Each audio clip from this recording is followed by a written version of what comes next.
Hello and welcome to TVC News at 4, and we begin with the latest news regarding the petrol scarcity across the country as the Nigerian National Petroleum Company Ltd has begun the loading of premium motor spirit at the Dangote refinery in Lagos State. The loading began at about 1:30 p.m. Nigerian time, starting with 10 trucks at the refinery loading gantry 4. Vice President of Dangote Industries, Deva Kumar Edwin, while monitoring the lifting of the PMS, spoke to journalists on the capability of the refinery to load several trucks at once.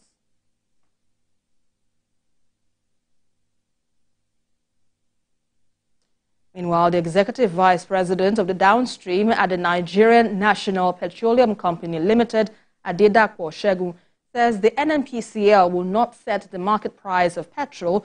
Instead, global market forces will dictate the price. He emphasized that NNPCL is no longer a regulator in the oil and gas market, but operates as a business entity like others. Business editor Tolulope Ogunjobi has details in this report. The Nigerian National Petroleum Company Ltd has clarified that petrol pricing in Nigeria cannot be directly compared with other developed markets because the country still modulates pricing to ensure general affordability. During a media chat with senior media practitioners in Lagos, Executive Vice President downstream at the NNPCL, Mr. Atiku Shegun, explained that despite reaching an agreement with the management of Dangote refinery, the issue of pricing remains market-driven. NNPC is not a regulator. NNPC has no regulatory powers. We can say NNPC sets the price. Definitely government is not involved. It's basically the market forces that set the price.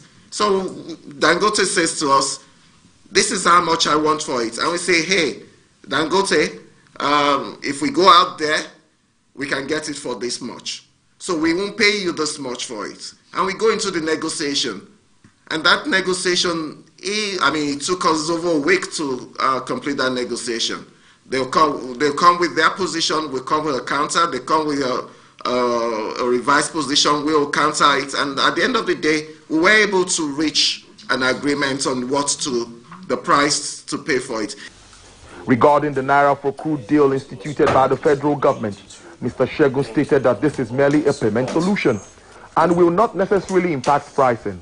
He also refuted allegations of herding crude oil supplies to local refineries. The transactions are still going to be in the natural currency, US dollars. But payment now will be done in Naira. So refinery buys a barrel of crude for $80. It's still $80. When the payment is due, that payment will be converted on that due date to Naira, and it will be paid in Naira. Marketer, which NNPC is one, goes to refinery, buys products in bulk in dollars. When that payment is due, instead of NNPC going to chase dollars in the market, NNPC pays for that product in Naira. So that's what it is. It's a simple payment solution, no more, no less. The federal government had previously informed Nigerians that loading of petrol from Dangote refinery will commence on Sunday, September 15, 2024. Mr. Shegun added that starting from October 1st, NNPCL will supply approximately 385,000 barrels per day of crude oil to the Dangote refinery to be paid for in Naira. Tolulope Ogunjobi, TVC News, Lagos.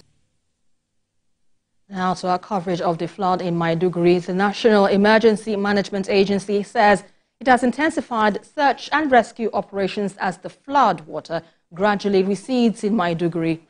So far, more than 500,000 persons are seeking refuge in about 29 camps across the state. And TVC News senior reporter Jessie Tafida reports. For almost 1 week, flood waters have turned large parts of Maiduguri, the Borno state capital, into swamps. Almost all residents of the town have been impacted, and the extent of the damage is still unknown. Over 45% of the area's commercial and densely populated areas have been severely damaged by flood waters. But as the waters recede, The National Emergency Management Agency has intensified its search and rescue operations, and more people have now been evacuated from their homes.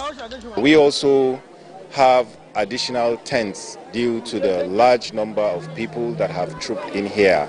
The Camp Coordination and Camp Management Office has also been set up to work with other partners. All the sectors, health, water, sanitation and hygiene, security and other sectors are being set up with partners supporting and the co-leads. The agency is working with the state government to ensure that all necessary steps are taken to meet the growing demands of residents as additional camps are established.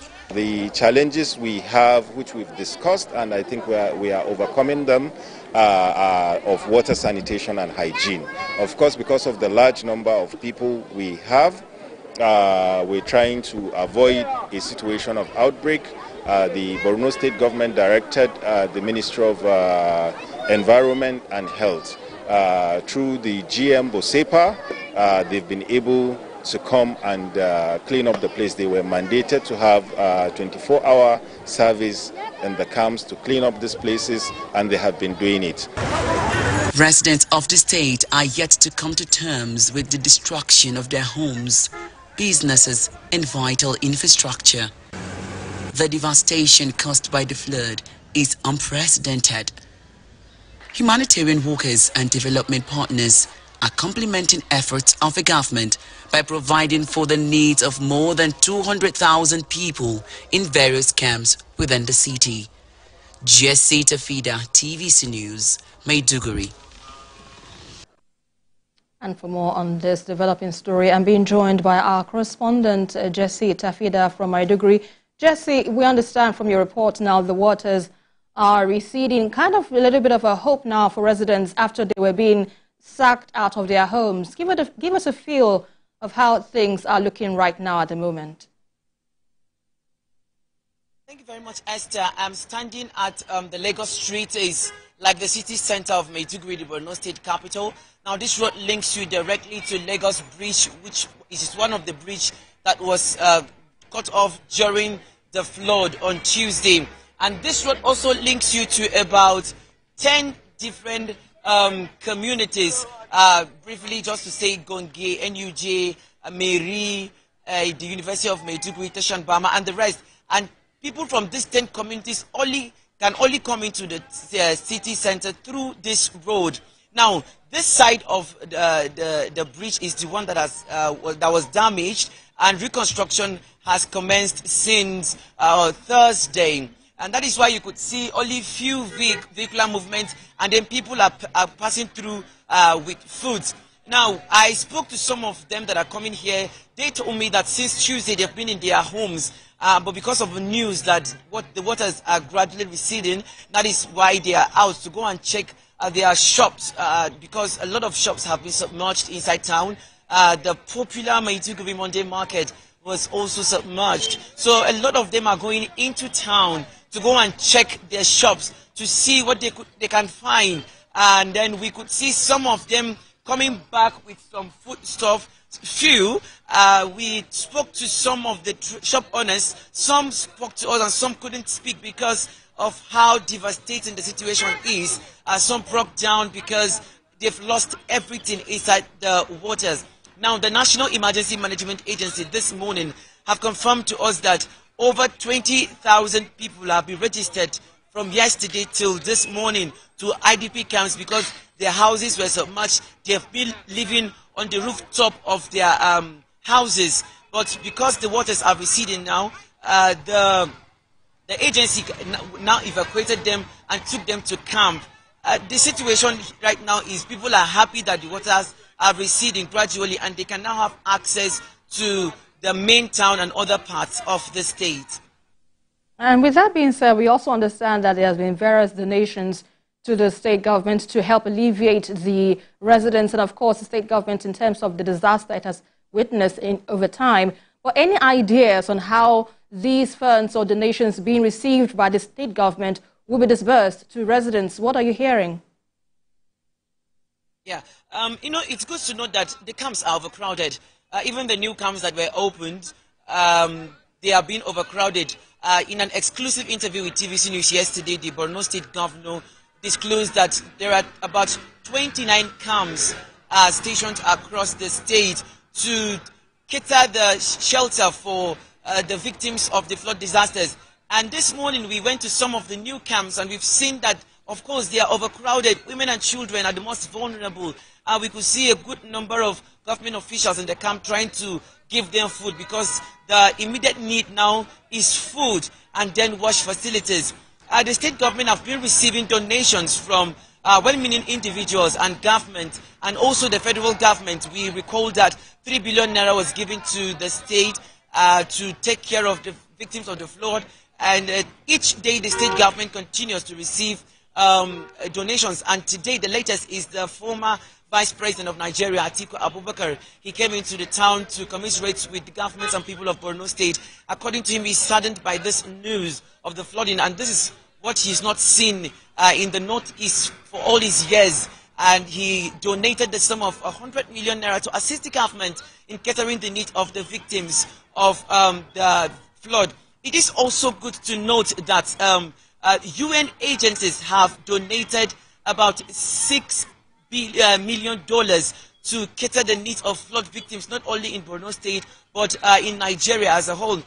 This is a green light that help is coming to the way of victims of insurgency, and their wish is to see governments to do more for them, to enable them get back their means of livelihood and continue back their lives normally.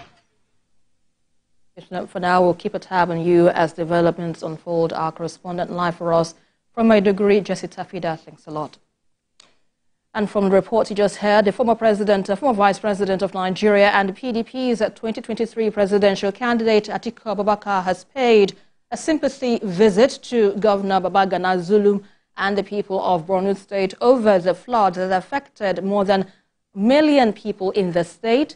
And according to him, he is saddened with the news of the flood and he is here to commiserate with the government and the people. Well, he also announced a donation of 100 million naira to assist the government in providing assistance to victims of the flood. This is a monumental disaster that has not been witnessed before in the history of this state. Therefore, we want to let you know that you are not alone in this sad event, which led to the loss of thousands of lives, and to offer our deepest condolences to the reports of those who have died. On behalf of the government and good people of Borno State, I want to convey my deep appreciation to you for sympathizing with us over the recent flood disaster that has completely disrupted the socio-economic activities in our state. Disruption has gone beyond that of socio-economic activities, but it has affected